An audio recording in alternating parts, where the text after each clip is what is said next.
Hello student, my name is Ratnesh Kumar and I teach English, Biology, Chemistry class 10th and 12th. Today I teach you English grammar.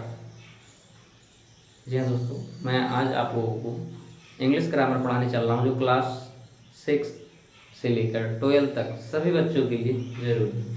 तो आइए देखते हैं।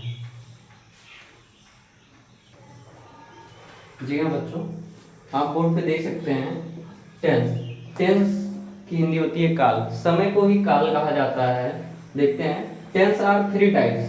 Tense यानी काल, are is है 3 types यानी कि 3 प्रकार के। प्रेजेंट टेंस जिसको हिंदी में बोला जाता है वर्तमान काल, पास्ट टेंस यानी कि भूतकाल एंड फ्यूचर टेंस जिसे कहा जाता है भविष्य काल।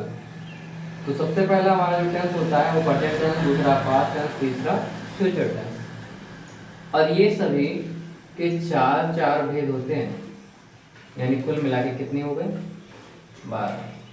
ठीक, टोटल 12 यानी टेंस 3 और उनके भेद 12।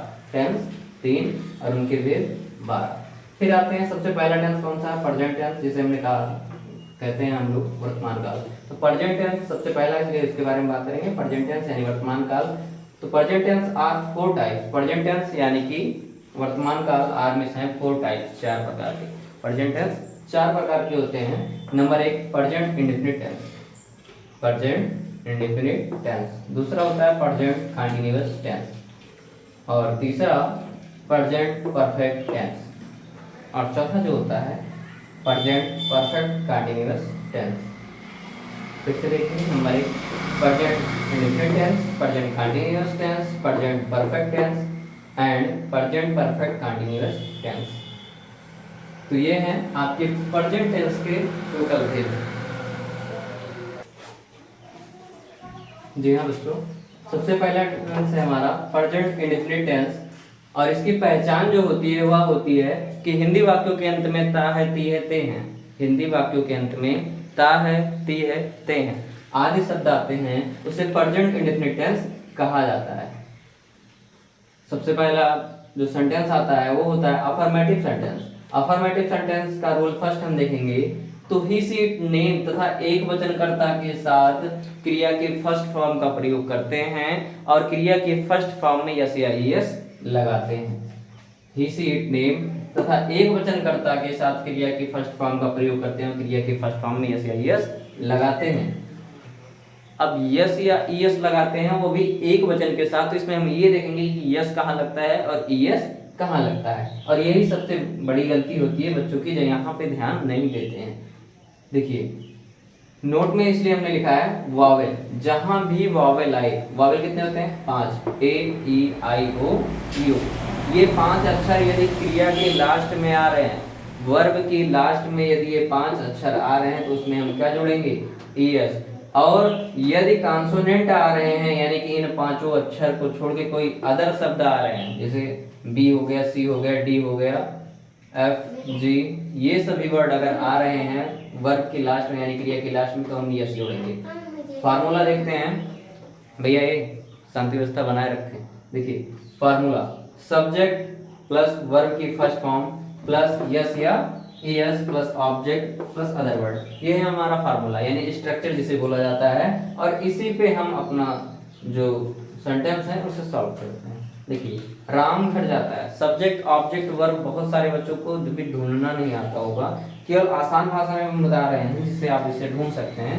सबसे पहले ये ढूंढिए कि इसमें वर्ब क्या है। वर्ब की हिंदी होती है क्रिया। क्रिया मतलब होता है काम। काम कौन सा हो रहा है? राम घर जाता है, इसमें काम कौन सा हो रहा है? जाने का, यानी ये क्या है? वर्ब। कर कौन रहा है? सर जाने काम हो रहा है। कर कौन रहा? राम। तो ये क्या हो गया? सब्जेक्ट। Subject verb. अब वर्ब से ही जुड़ा होता है ऑब्जेक्ट, तो जाता, जाने काम हो रहा है, कहाँ जा रहे हैं? घर। तो ये क्या हो गया? ऑब्जेक्ट। अब हम इस स्ट्रक्चर पे रखेंगे, सब्जेक्ट क्या है हमारा? राम, इसलिए राम।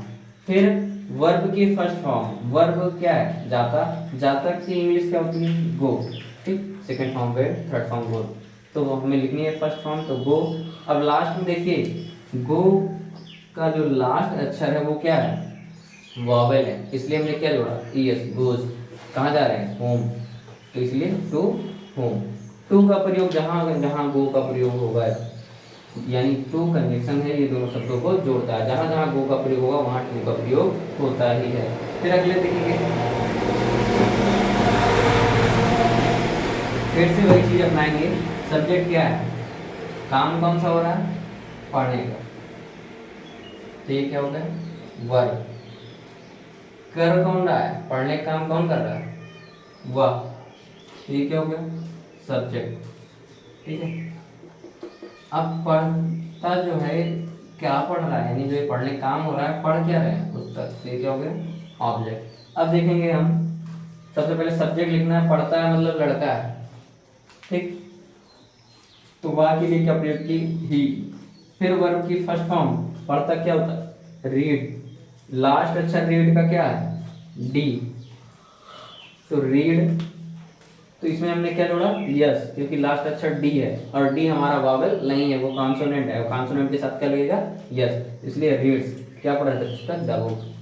फिर अगले में देखेंगे, वह घर में कपड़े धोती है, काम कौन सा हो रहा है, धोती, यानी धो रही है, तो इसका हो गया, ये क्या हो गया, वर्ब। वर्ब की हिंदी होती है क्रिया, क्रिया को ही शुद्ध देहाती भाषा यानी कि इसे बोला जाता है क्या, काम। ठीक, तो धोती ये क्या है, वर्ब। सब्जेक्ट क्या है, धोने काम हो रहा है, कौन कर रहा है, वह, ये हो गया सब्जेक्ट। अब धो क्या रही है, कपड़े, तो ये क्या हो गया, ऑब्जेक्ट। और इन सब सब्जेक्ट ऑब्जेक्ट वर्ब निकालने के बाद जो बचता है उसे बोला जाता है अदर वर्ड, अदर वर्ड।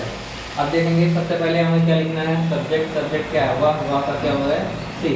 क्यों, क्योंकि धोती है मतलब लड़की है, लड़के के लिए ही और लड़की के लिए सी, तो यहाँ धोती है तो लड़की है, लड़की के लिए क्या लिखेंगे, वह है तो सी। फिर वर्ब की फर्स्ट फॉर्म, वर्ब क्या है, धोती, धोती की इंग्लिश में क्या कहते हैं, वाश, तो यहाँ लास्ट अक्षर क्या था, एच, WASH, वाश की इंग्लिश होती है वाश, तो यहाँ पे हम एच है, एच क्या है हमारा, कॉन्सोनेंट है, तो यहाँ हम क्या लगाएंगे, यस, तो वाश द। ऑब्जेक्ट क्या है, यस, यस हो गया हमारा।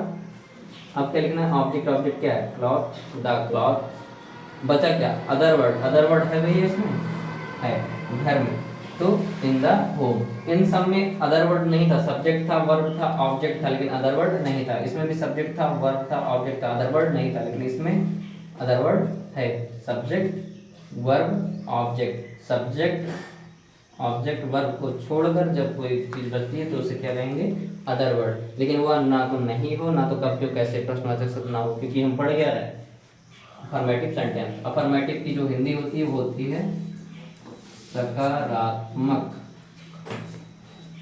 वाक्य। जी हाँ बच्चों,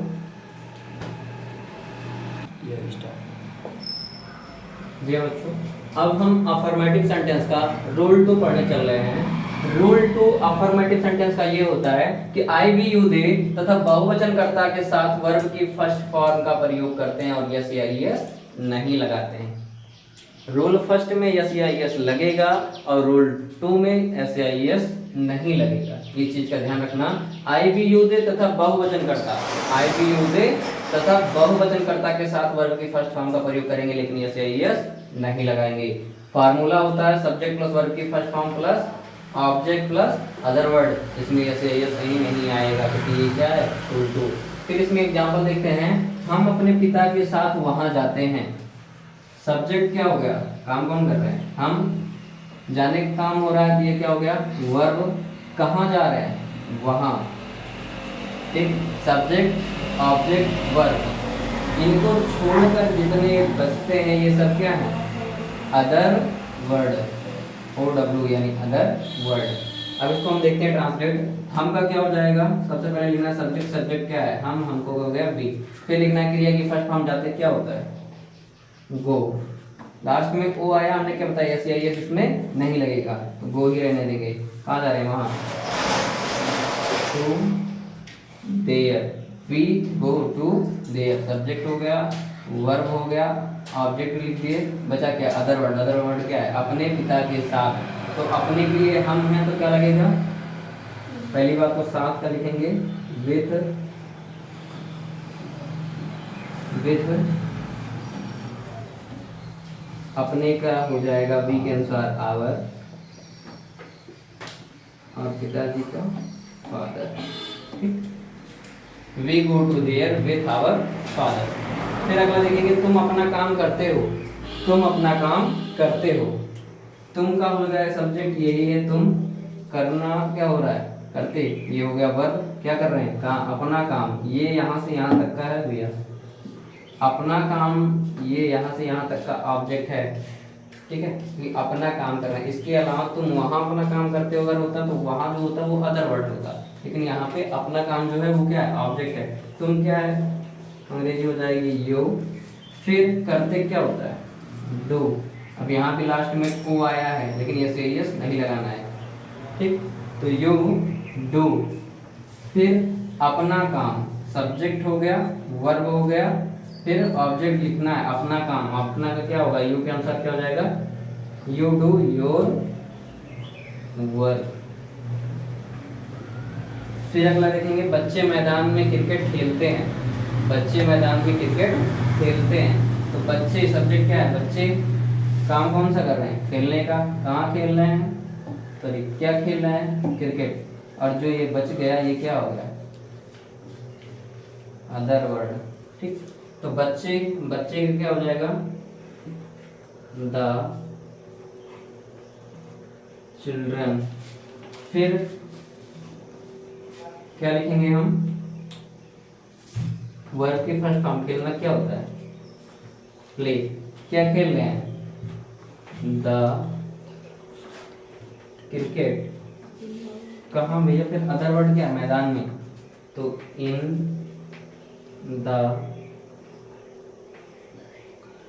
ग्राउंड। बच्चे यही स्थान पे गलती करते हैं, कभी भी खेलने कूदने की बात आई तो हम मैदान के लिए फील्ड का यूज नहीं करेंगे, वहां हम खेलने कूदने की जहां बात आएगी वहां हम प्रयोग करेंगे ग्राउंड।